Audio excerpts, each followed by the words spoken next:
So welcome everybody to our weekly live cast. Today we're going to be talking about tablets and mobile and ICD-10. As we were getting ready for our live cast today, one of the things that I was looking at was just how the number of registered attendees has been growing, which is really cool, and obviously indicative of the whole ICD-10 thing. I mean, that's been pretty scary. And a lot of people have been seeing that. I mean, a lot of the billers that I've heard from are saying that they're ready to, close up shop because their entire knowledge base is basically changing. Are you seeing something similar to that, Jason? Yeah, we have had a number of organizations reach out to us asking about ways to work together, because without the tool, they're basically obsolete. I hate to say that. That's the word I would use, though. No, I mean, we had, at POI, we had a new client just start up, another vertical here, LCS, Lifetime Chiro Solutions, and it was the same. I think it was a similar situation. Obviously, the technology part was a separate part of it, but this was a biller who had used our tool with another one of our clients, and I know when I first spoke to her, that was part of the issue, was how am I supposed to suddenly relearn this entire base of knowledge that I spent years cultivating and mastering, There's that, and then I hate to say it, there's more. Yeah. When it comes to, I'd like to say just weekly, but a couple times a week, I'm hosting webinars on ICD-10 right now. Mm-hmm. So what I bring to the table, I think people have appreciated, but more importantly, they've helped us, our users have helped us uncover things that we just couldn't think of without them. So, right. They put out different coding questions just yesterday on a webinar regarding timed diagnosis codes. And, mm-hmm. No one else knew about it. And we had one of the premier resources in the country hosting the webinar. Somebody who was hired by Blue Cross Blue Shield, who's hired by Medicare to help them design their audit processes. And he didn't know the answer to the question. I don't know the answer to the question right now. I'm not even going to go into that detail. But suffice it to say, we got done with the call, and we had to do some serious research to make sure that we get this done right. And for that particular billing company that we were hosting it for, 2 p.m. Eastern time next Friday, we're going to be talking about the answer to it. And that host has agreed to come back just because that topic was so complex, and those post-payment audits are what everyone's fearing. So yeah, we've got to make sure we're preparing our clients well for that. So if they choose a timed diagnosis code, I don't care if you're using a tablet or a desktop, do we prompt our doctors, hey, did you spend the requisite time with this patient to qualify for this code? Right. I mean, to the topic that we kind of wanted to start talking about, tablets and mobile. I mean, one of the things that I'm noticing with ICD-10 is obviously this growth of fear in pre and post payment audits and medical records. I mean, one of the biggest things that I'm seeing in speaking with compliance experts is, the biggest issue that people are going to face is that their documentation has to be so much better, since the diagnosis codes are so much more specific. Yeah. If you've got generic documentation, and we just had this because one of our clients is in the integrated medical model, and they have a nurse practitioner that's helping put all this content together. And one of the things that she was telling me was specifically about ICD-10. She was saying, I had to go back. One of the procedures they do is a joint injection.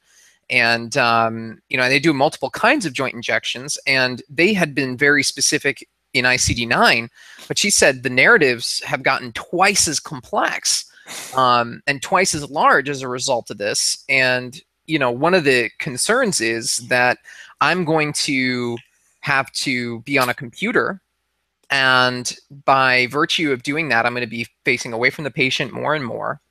And I'm going to lose patients because I have to suddenly increase the amount of focus on just documentation content, right? CYA, yeah. Yeah, CYA. That I was going to go there. Yeah. And I'm going to steal a quote from yesterday. This is not mine, but this particular compliance expert said, "This is the information age, kind of. Everyone's got access to the same information." He goes, "All of the doctors that I counsel have access to the same exact information that I do." This compliance expert, said. He goes, "What I really became," and he quoted Tony Robbins, and I think a lot of people who listen to him, he goes, "I'm an implementer.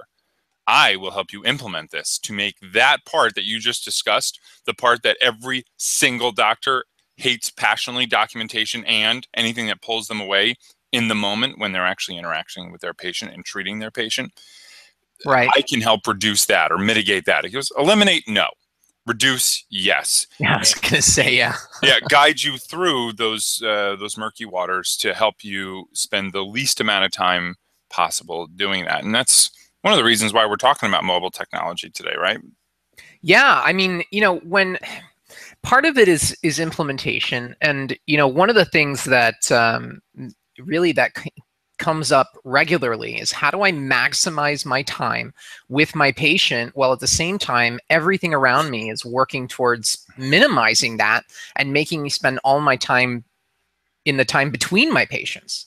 So let's start with office setup. We recently had to change our process for onboarding clients because we saw a pretty I'll use the word drastic, Reuven, a drastic spike in unbilled visits without notes, and unsigned notes. Right. And that's it's like taking total unnecessary risk, especially with wellness professionals. They would never ever smoke, right? Because it's so bad for them. But right. This is akin to your practice, taking on the tobacco habit, right? So in this particular case, there's a problem. And we found that it comes with setup. You spec out a new office, you think about the patient flow, but one thing you don't think of is, how and when am I going to document? And you have to actually design your office for that. We've had a couple of large organizations, coaching organizations that we work with, make very specific recommendations, and another couple of franchising organizations who use our software have made it requirements to have certain technology in their either adjusting bays or treatment areas. And that is a certain size touchscreen because of our system's ease of use with regards to clicking buttons as opposed to the need for typing. And if you're speccing out an office and you haven't thought about this, you're planning on failing in some cases because you don't necessarily either have the space or don't have the connectivity. Wireless is good, but 75 feet away from the router that's at the front of your office, so that your patients can bring their kids and have iPads, etc. Entertaining their patients up front. That's a problem. Now all of a sudden you're slow. Now all of a sudden you say to yourself, "I'll get to it later," and you don't. So setting up the office is where you have to start. Yeah, and it's got to be that back end, because I mean, one of the things that came up for me in putting together Treat or Be Treated, and in the book that I'm working on now, one of the things now that I'm working on is actually pulling in co-authors, pulling in people to do chapters, and speaking to chiropractors, PTs, medical doctors. And one of the major things that comes up with tablet technology and mobile technology is the issue of they're doing their notes, but they're not confident in them, so they're not signing them off, thinking that I'll only finish it and sign it off when there's a request for it. That way I can tie it directly to what the issue is, thinking that that'll kind of be a better CYA, right? Yeah. It's, again, it doesn't end up happening, so it doesn't matter. It's a plan. Right. If it was completely executed, great.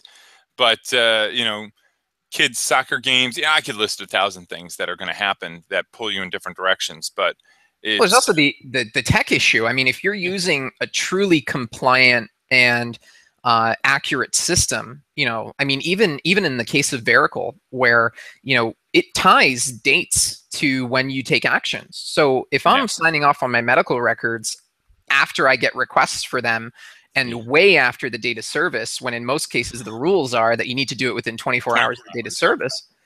Now you're in more trouble than you were if your documentation just needed an addendum. And that's one of the big things that I see as a recommendation. Finish your note to the best of your ability, sign it off. And when you get a request for medical records, review it. And if you find a need to add an addendum, you can always add an addendum after the fact. Always. And our system, and I can tell you if there's other people on this call using other systems, I know almost every system allows you to do that. Right. It's one of those things that's recommended. Sign off in 24 hours. If it's incomplete, then you can go back and make a change if it's necessary. And again, if you're dovetailing this off of, hey, I've set up my office, but things change. I was up in an office in New York just a couple of Fridays ago, and the office had to make quite a change because their volume had increased so much. They took out that back office where a biller was, and they made it in a separate treatment area.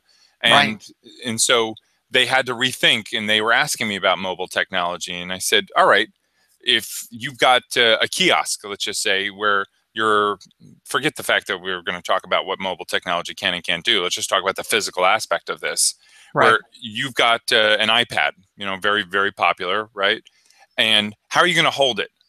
How are you going to, see it? It's what is it? A 10-inch screen? I believe it's a 10-inch screen, if I'm not mistaken. Diagonally. Well, they've got the new gigantic Pros that basically knocked off the Surface that are 12 and a half inches. 12 and a half inches. Okay. How close do you have to be able to read it or recognize it? Right. And so are you going to be able to actually interact with the patient? So before anyone asks me, hey, what tablet does your system work on? I don't want to answer that question because, all right, it'll work on the tablet, but will you work on the tablet is the question I want to ask them.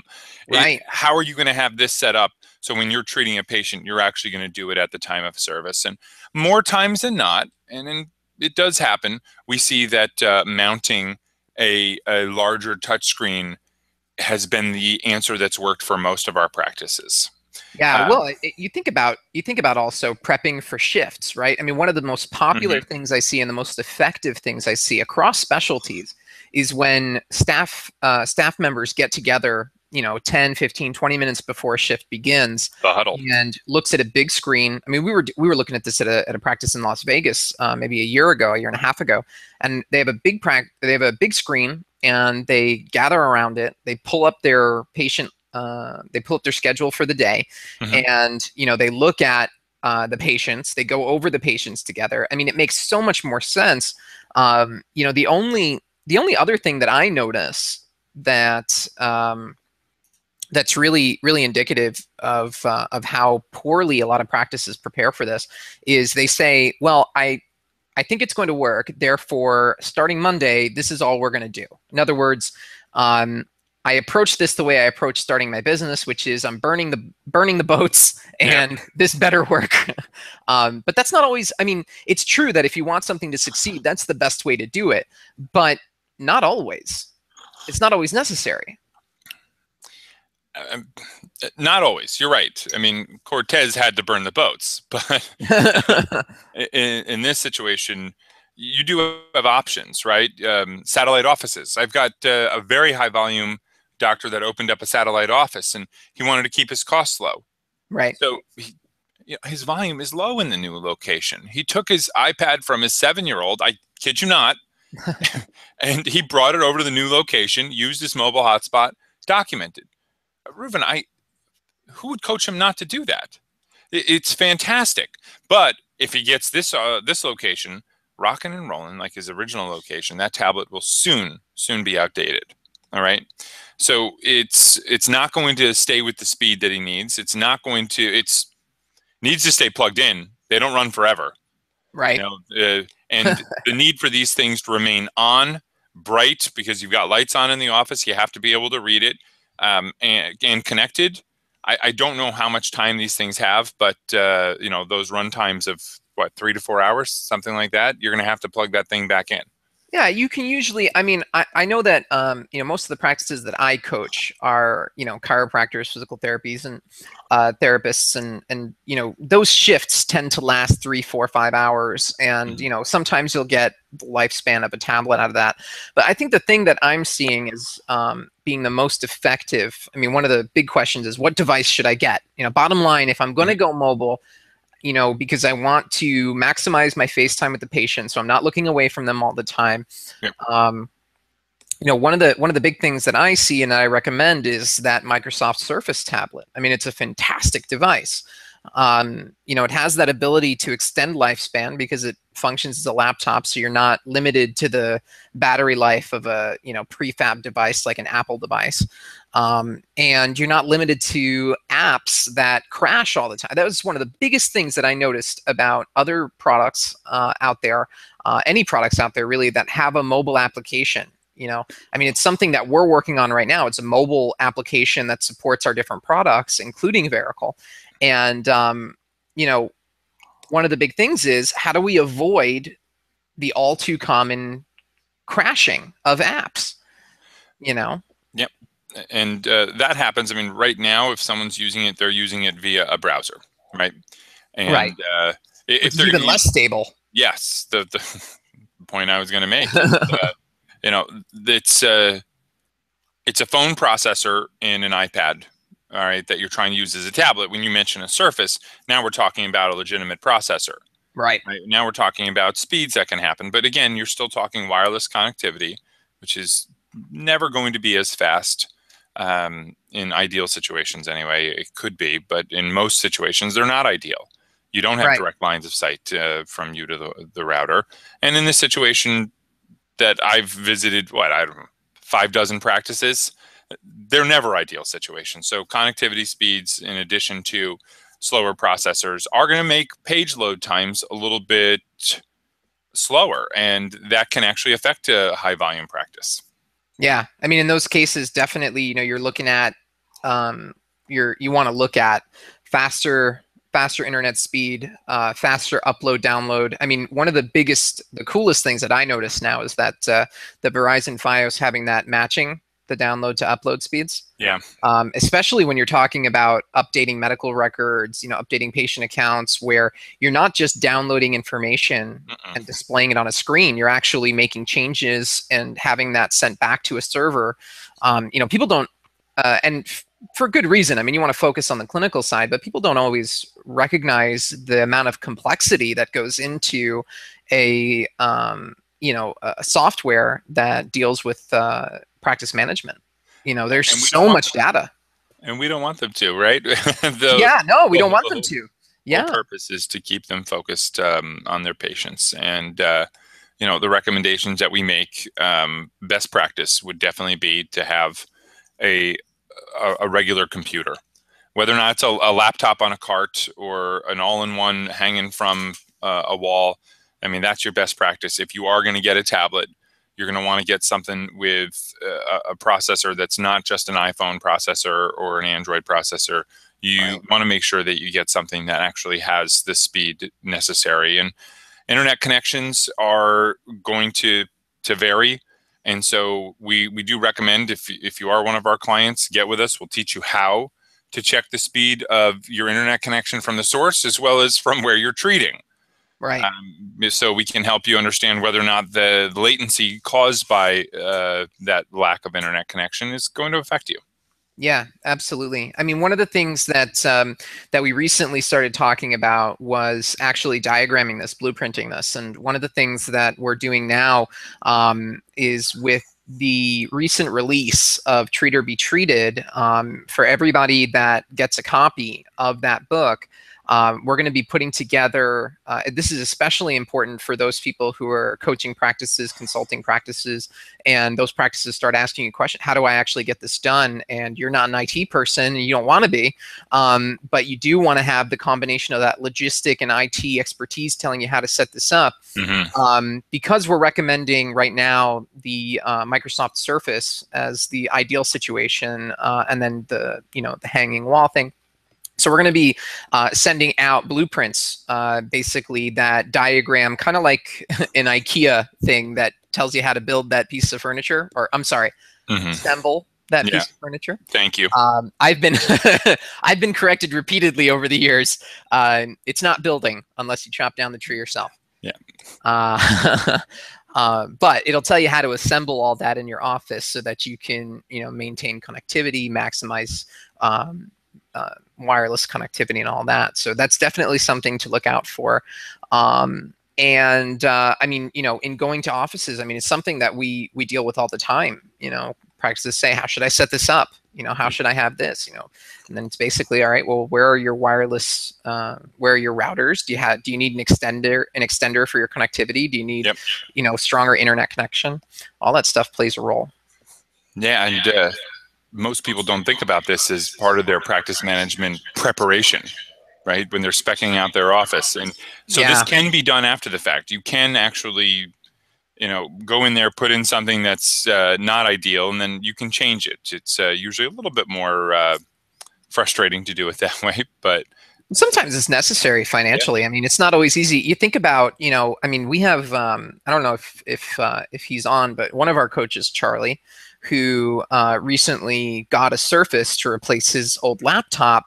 I mean, I think he got the most basic version of it. It was like $500 or $600, and within a week said this was the best purchase ever, because I mean, basically when I'm at my desk, I plug it into my monitors, and that's one cable. And now I've got a fully functional, as if it were a desktop. And, when I'm out and about, when I'm visiting with clients or I'm doing whatever, it functions as a laptop, as powerfully as a laptop, but with the touch and mobile capabilities of a tablet.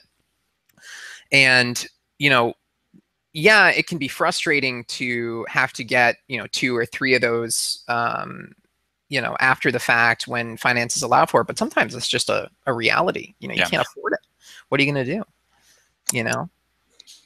We have, practice that run into that, and they ask for, recommendations. And again, longevity, I don't know how to actually measure the quality of one machine over another, but the reviews are out there. So it takes a little bit of research on your own, but it does require you to make a decision, because when you don't, I found too many doctors fall into non-compliance. Whatever thing you do end up choosing, you've got to stick with it. You've got to plan. You cannot leave that office without getting those notes done.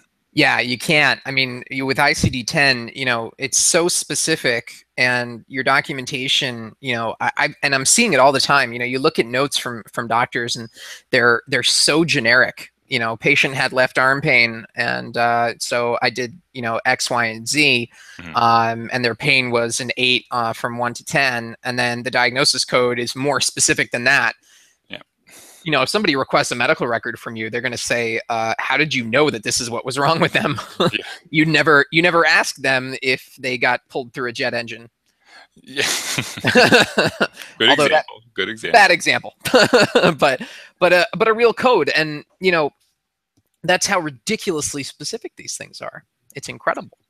You got to do it at the time, because you're not going to go back. I just keep saying that with these offices that roll the dice. It's scary. Yeah, it's absolutely just terrifying. Well, all right. So I think we have a pretty good idea here. I mean, in looking at the tablets and mobile technology and how that connects to ICD-10, I mean, the most important thing that we're noticing here really is, make sure that your documentation is as specific as possible. Make sure that you're doing it in such a way that you're not losing your face time with your patients, even if you're documenting a little longer. Make sure you're using technology that's focused on doing that. One of the things that constantly comes up is, oh, my product keeps adding new features and new features. And that's interesting, but it sounds like that means more time in the system, as opposed to them optimizing features that already exist that do the job and minimize the time that you're spending in that software, which to me really should be the point of any technology, to actually minimize the need to use it and maximize the time actually engaging. Well, that's one thing about an app versus a browser as well. Just another point to make regarding mobile technology. Yeah. If you're using an app, apps need to be updated And you know, if you're using the browser-based version of our software, that update, the moment you log out and log back in again, you know, that next day, that update is ready to go. You don't have to do anything. You're using it. Whether or not it's a feature that you've already been using that helps you focus more on patients, or whether or not it's something new that we've unveiled that makes, let's just say, a front desk job a little bit easier with posting POS payments. Hint, hint, we just released that. Yeah, no, absolutely, and I think that that's a great place to kind of round up. So, you know, if you haven't already picked up your copy of Treat or Retreat, definitely do that. You know, over the next few weeks, we're going to be releasing that blueprint for, you know, the IT side of setting up a mobile tablet-based office, and you know, you want to make sure. I think we have just over 30 people signed up for that already, and we're, you know, again, if you've got your copy, you're definitely going to get one. So make sure that you do.